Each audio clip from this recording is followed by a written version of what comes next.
Welcome back to the Talking Reality podcast. I apologise for the long delay. That's been on Michael. I am happy to announce, however, we have finally signed a sponsorship deal with Huel. So what did you have to do to get that t-shirt?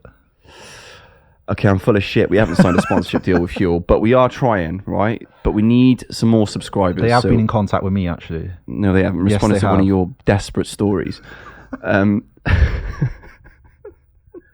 But no, we need some more subscribers so we can approach them. So yeah, if you haven't subscribed already, we'd love it if you could. But let's get into the episode. I'm serious. They did send me a message. All right, what did they say? Whether I want to be an ambassador or not.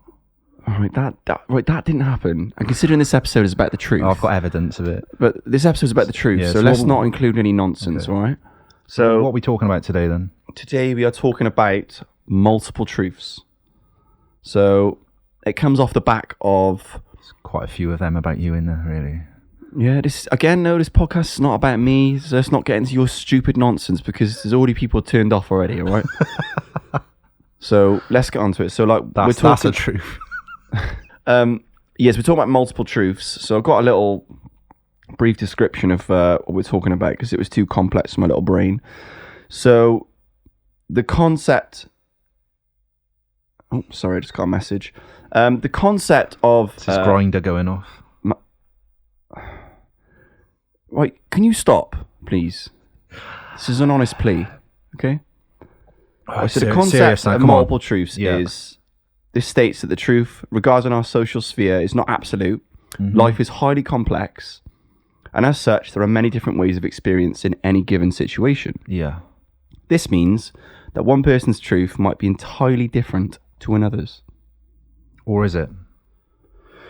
Well, to be honest, we planned this really elaborate podcast, and we were doing all the background planning today. And then we realised and then there's only one truth. Our cameraman come and shat all over it within about 5 minutes. So we're going to do the best we can. However, it turns out there are not multiple truths. It's a recovery job. It's a recovery job. Now let's get into it, man. Come on, let's get serious. A game, baby, A game. So the first point we were going to talk about was the fitness industry, fitness as a whole, and how there are multiple truths around some of the issues that arise within the fitness industry. So I think the point you raised was about Joe Rogan. Yeah, so we were saying like Rogan, obviously his perspective is he's done martial arts for most of his life, he's been an active guy, and for that reason fitness it's like second nature to him. And he does go in on larger people, doesn't he? And he always says like, if you can walk to the fridge, then you can walk on a treadmill. And some might say that's true, but is it a multiple truth for the person, let's just say, who's obese, I don't know, confidence issues, whatever?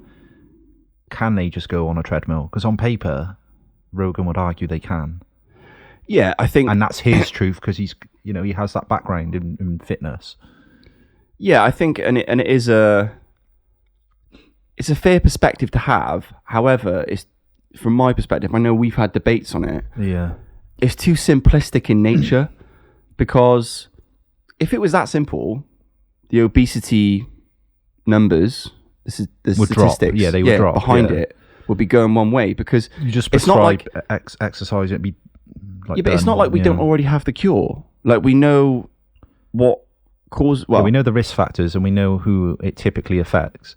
Exactly. But as we've seen in multiple, well, throughout, I mean... But is that a multiple truth or is it just a perspective? Well, the point is that I think, listen, the truth is... They should get on a treadmill. That is the truth.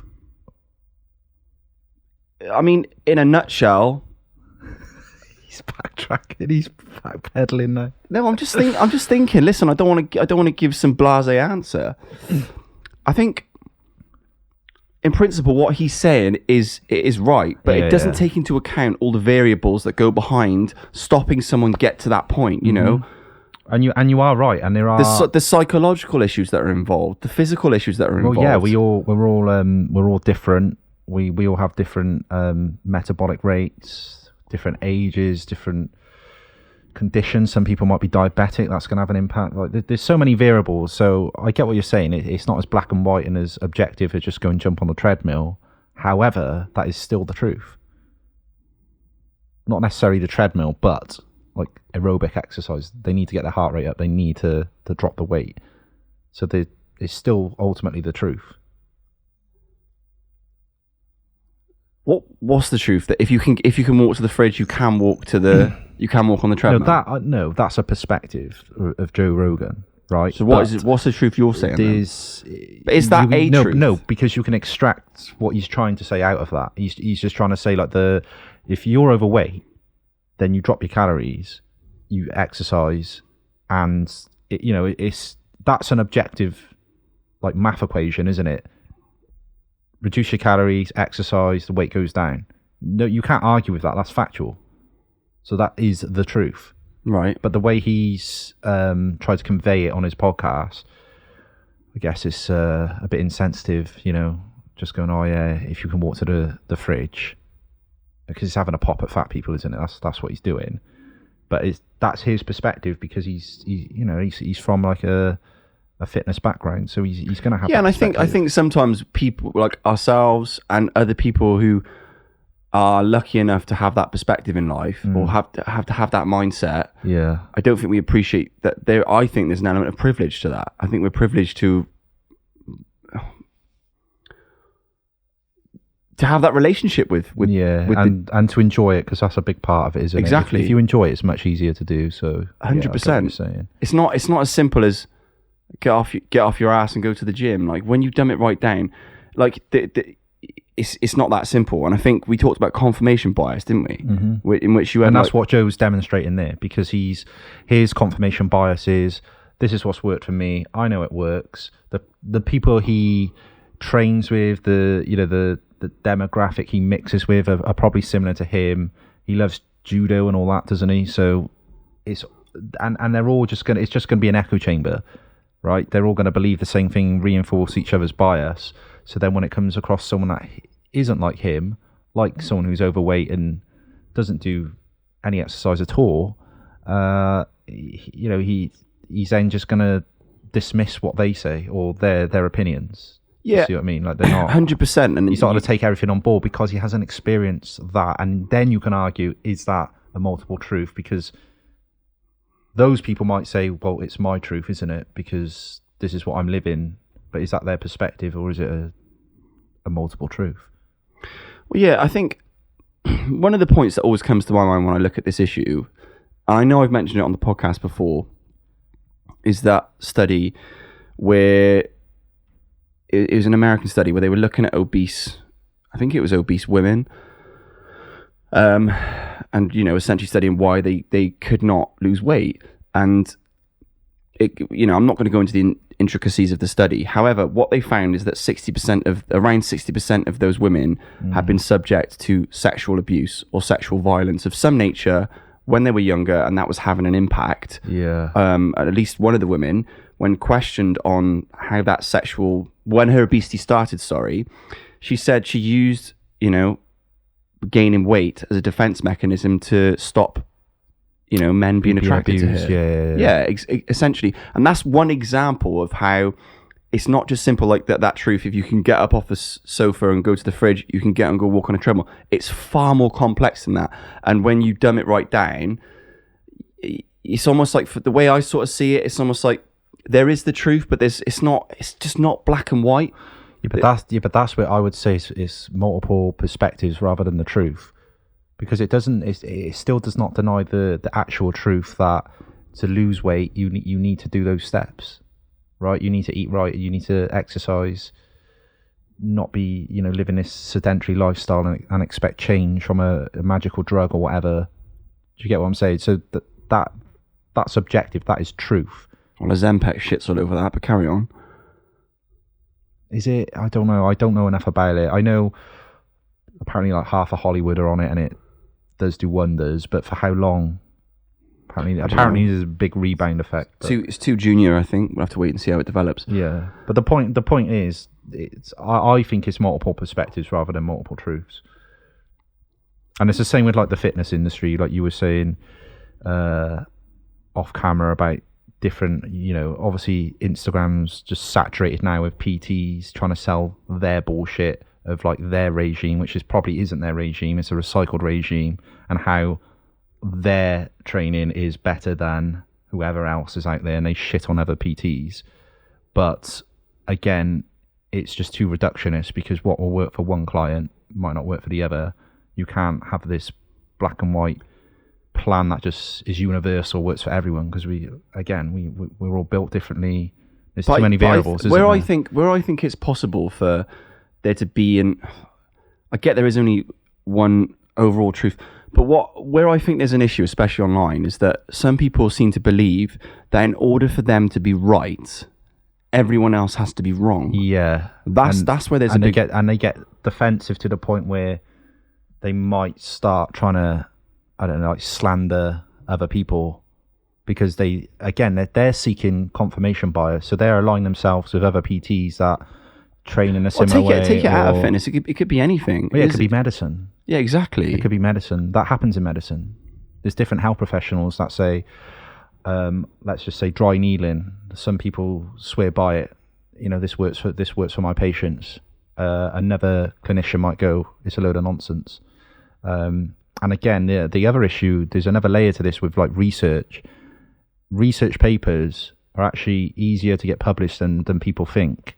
And that's a big flaw, because if I want to treat a patient, right, and let's just say it was dry needling, for example, I can go online, go on PubMed, find a paper that supports that, and I go, here's my evidence, and I'll get that treatment signed off, and then I can go and treat that person with dry needling. But then if you actually look into the study and go, okay, well let's see how was the research conducted, and you go, oh, it's a sample group of like, it wouldn't be, but let's just say 5 people.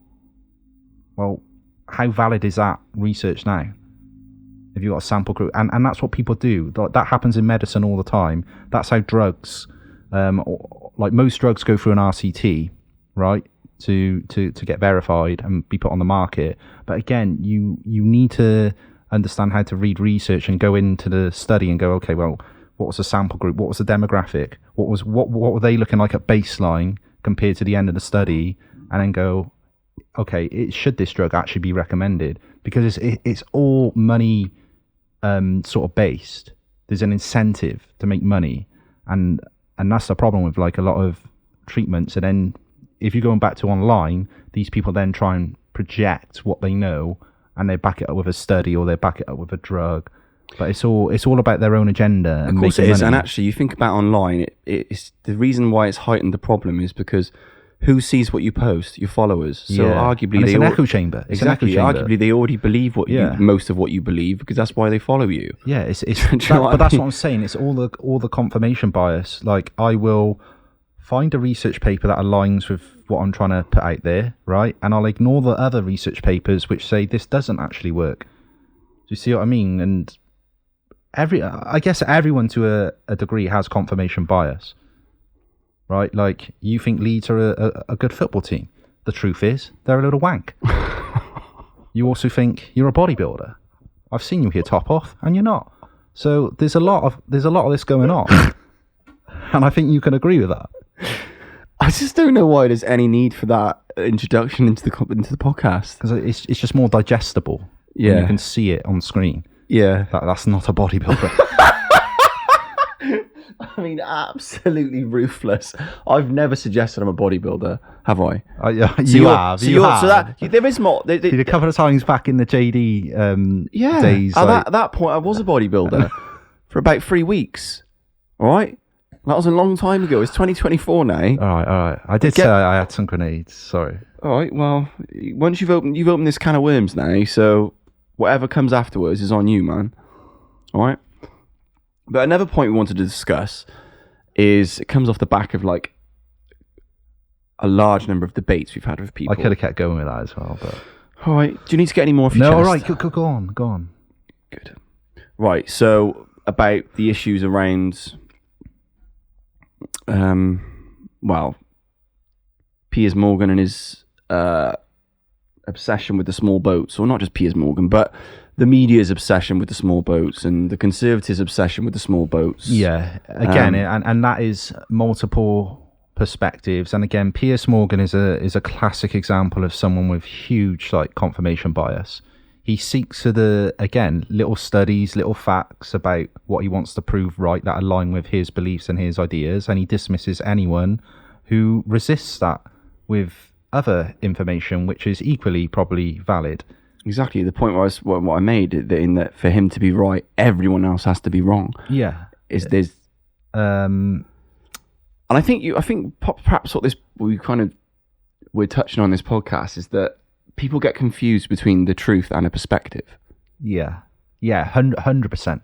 Because like if you were to look at like the war with Israel and Palestine, you'd have to go back many years, but eventually you would find the truth of what happened at all these historical events and who's done what and who's done this and that. And it doesn't matter what side you're on, there is still a truth, right? But then over time, things get filtered, right? The truth usually gets diluted over time as it's passed on through generation and generation. On top of that, you've got people throwing curveballs. You've got the media manipulating things. You've propaganda. Got all of these propaganda machines working in the background. A modern example would be TikTok. So I'm sure if you're like Israeli, your feed's being flooded, right, with Palestine stuff. And vice bad versa. Things to your people and vice versa. So it just creates this huge divide of perspectives. So ultimately, but these perspectives they're trying to call as truth. I think it's and that's why there's wars. That's why there's wars, and it's always going to be that way. Yeah, but agreed. But to go back to the point of asylum seekers, refugees, the issues around that. Yeah. I know that we've been in debates with people about that. And I think the big thing that's thrown at, I see it online and you see it in debates online, debates on TV, whatever, is that this whole thing of why are people coming over here when they're coming from a safe country such as France? Yeah. Right. Oh, one sec. You right, Dees? It's okay. Good boy. When they're coming from a safe country. Mm-hmm. And, you see that thing of, they're coming over here to steal our jobs. I mean, all that nonsense. Well, that's how I perceive it anyway, right? Because I think it's too simplistic in nature. So the example that came to my mind when looking at this is that you can take two people, right? One grows up in a poor borough in a city somewhere in the UK, right? And let's say there's issues with gang violence and knife crime. And there's large issues with that throughout Britain in different cities. Right, so you got an individual there. Then you take somebody who grows up in a affluent village somewhere in the UK. I'm not going to pick somewhere, but somewhere in the UK. Right, two different people, both grew up in Britain, both had completely different, or likely would have different lived experiences. Yeah. Now the truth is, they both grew up in Britain, but there's multiple perspectives. Exactly. Yeah, and I think that's where it's too simplistic to say they're in a safe country. Well. Have you been to one of these refugee camps? Have you seen what goes on? Yeah. Do you know these individual stories? Or are you just taking the perspective of one news source or, multiple news sources from the same, maybe they're far right, for example, and then you're constructing the truth in your mind based on that. Like, if you only get your news from Tommy Robinson, that's not the news. That's his perspective. That's not the truth. That's his perspective. And people confuse perspective with the actual truth. I'm not going to sit here and say, it's not for me to give my perspective. I think it's just about people need to question, where are you getting your ideas from? Are they your ideas, or are you just an echo of someone else's ideas? And that's the problem. Most people that have, especially radical ideas like Tommy Robinson, they're not even their own opinions. They've adopted them from a Tommy Robinson, right? And now they're playing it off as their own, and then they pass it on to their children, and it just becomes this cycle of echoing someone's beliefs, and eventually you become so distant you don't even know who started that belief, right? Exactly. But they believe it like it's gospel. And because the other thing is, people go on about this, the whole, how, it's massive in the media right now with the upcoming election, the issue of the small boats. Yeah. And part of the reason, you could hear my voice drop slightly then because I feel uncomfortable talking about it. The reason is I don't have any information on it. However, my mind's almost tricked into thinking I do because I see so much in the news about it. But every news source has got an agenda behind what they're posting. And, I'd question people that feel so passionately about this. Ask yourself why you feel so passionately about it.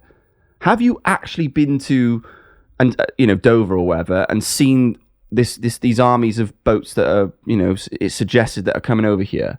Have you seen it? Is it directly impacting you? I'm not saying it's not happening. I don't know. I don't know. I'm not. Do you know what I'm saying though? It's people...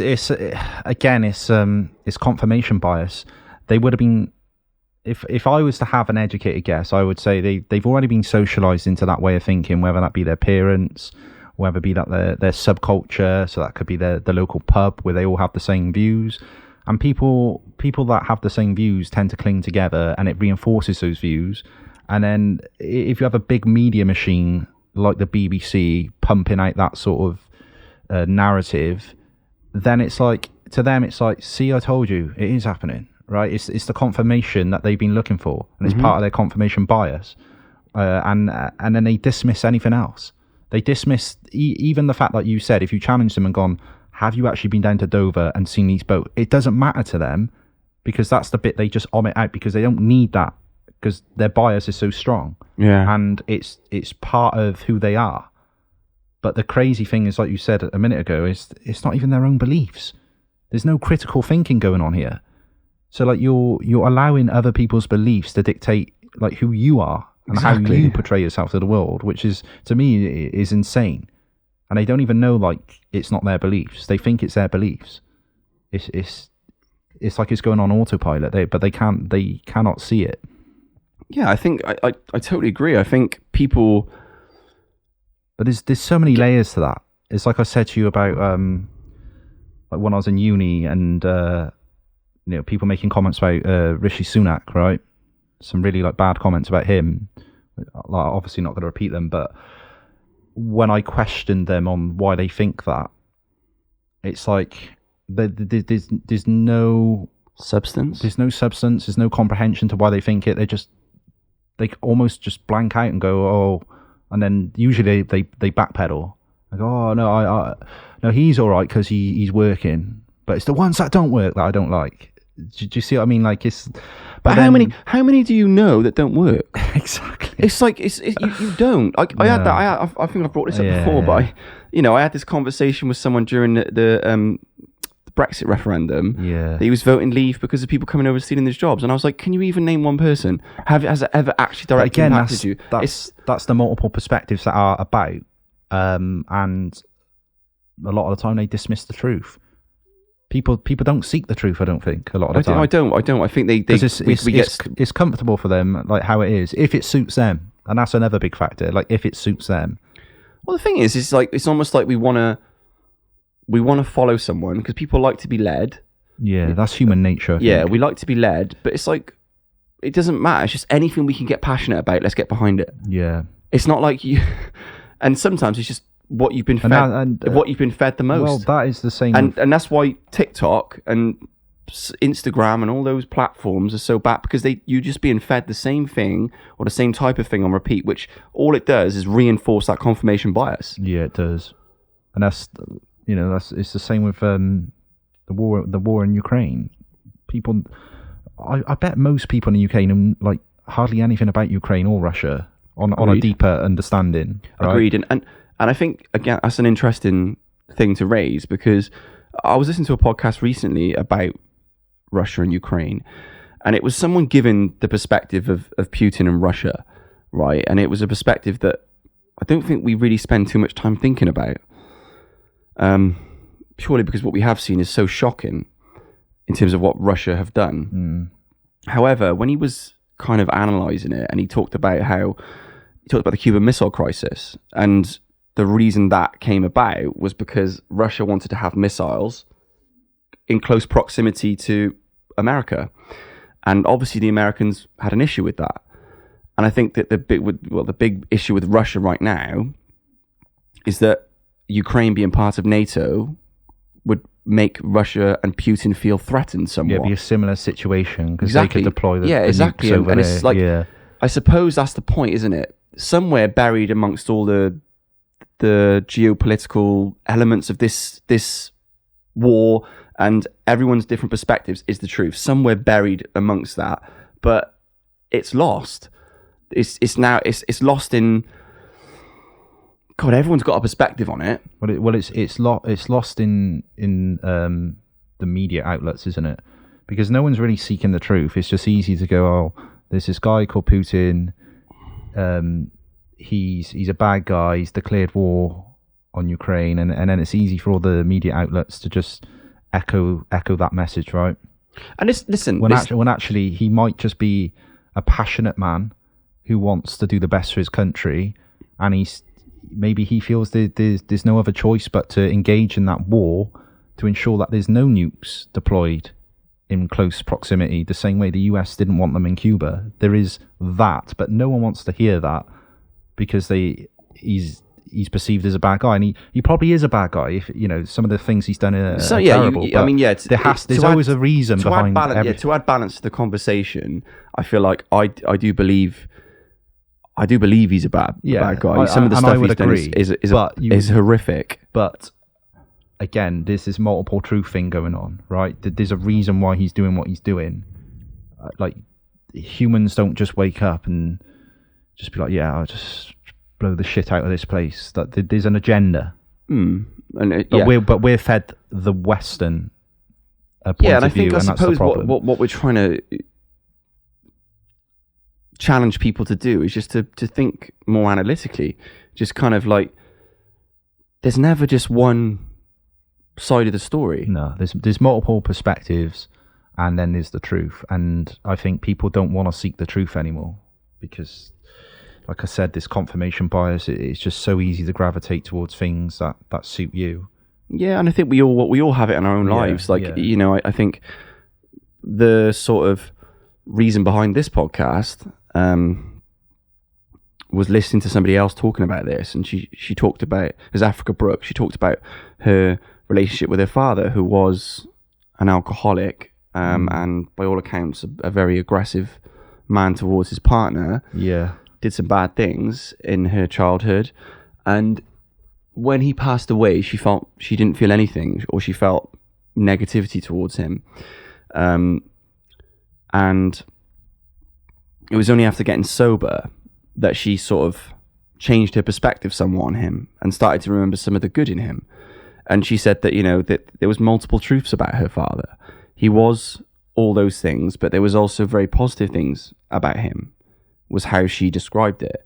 And I think when listening to that, it made me challenge some of the way I perceive some people in my life, or family, friends, whatever. Sometimes we attach one perspective about a person so strongly to them that becomes their truth in our mind.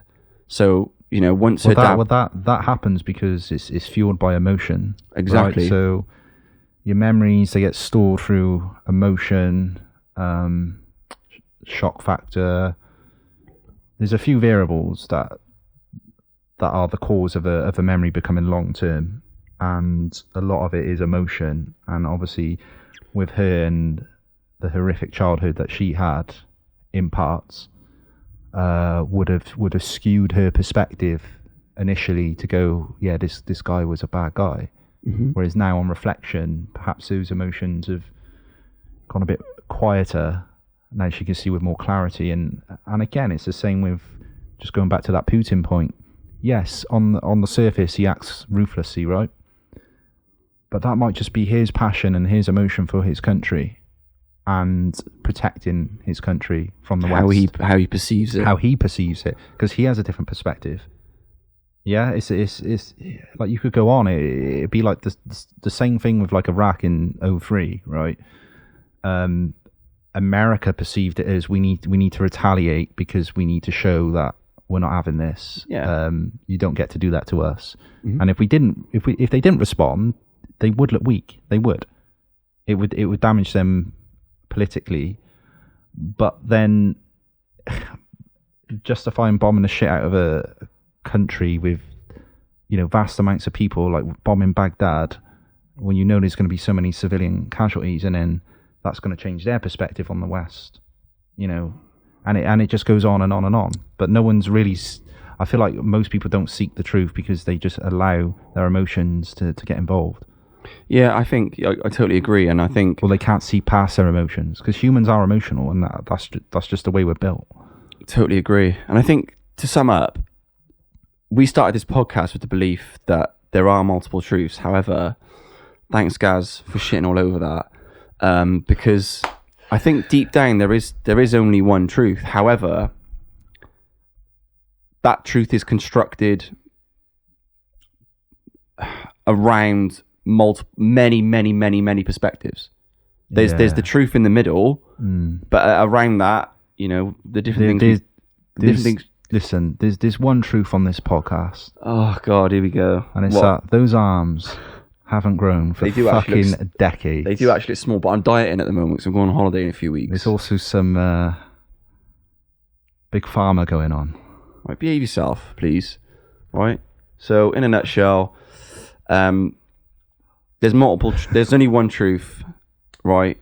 But there's multiple perspectives. So some people might have thought, or might think that this podcast you've just watched was a load of bollocks. It's probably quite a few of you, but there might be one or two who thought it was all right. And if you're one of those two, then please subscribe. We'll see you on the next one. Thank you.